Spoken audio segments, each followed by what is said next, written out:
ആകാശത്തെ ലംഘിക്കയെന്നത് ബ്രഹ്മാവിനു മേളൂതല്ല നിർണയം. ദിക്പാലന്മാരും വണ്ണമോരോരോ ദിക്കുതോറും തളച്ചു കിടക്കുന്നു.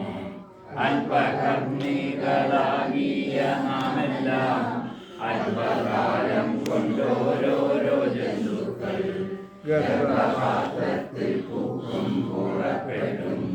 കർമ്മം കൊണ്ടു കളിക്കുന്ന നിങ്ങളെ നരകത്തിൽ കിടക്കുന്ന ജീവൻ പോൽ ദുരിതങ്ങളോടും ഈ മനസ്സിന്റെ പരിഭാഗവും വന്നു ക്രമത്താലെ നരജാതിയിൽ വന്നു പിറന്നിട്ടു.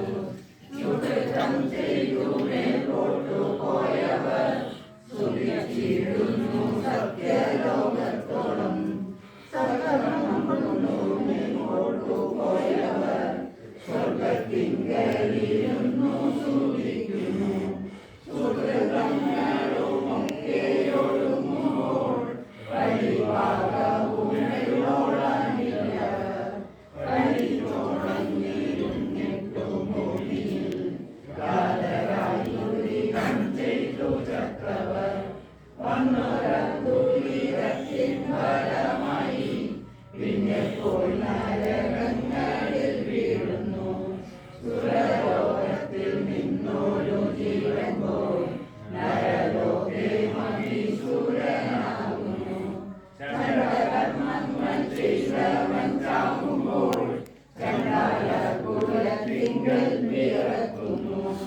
അസുരന്മാർ സുരന്മാരായിരുന്നു, അമരന്മാർ മരങ്ങളായിരുന്നു.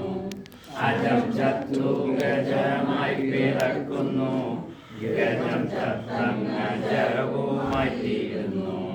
നരി ചത്തു നരനായി പിറക്കുന്നു, നാരി ചത്തു നോരിയായി പോകുന്നു. കൃപ കൂടാതെ പീഡിപ്പിച്ചിടുന്ന നൃപൻ ചത്തു കൃമിയായി പിറക്കുന്നു. ഈച്ച ചത്തൊരു പൂച്ചയായിരുന്നു.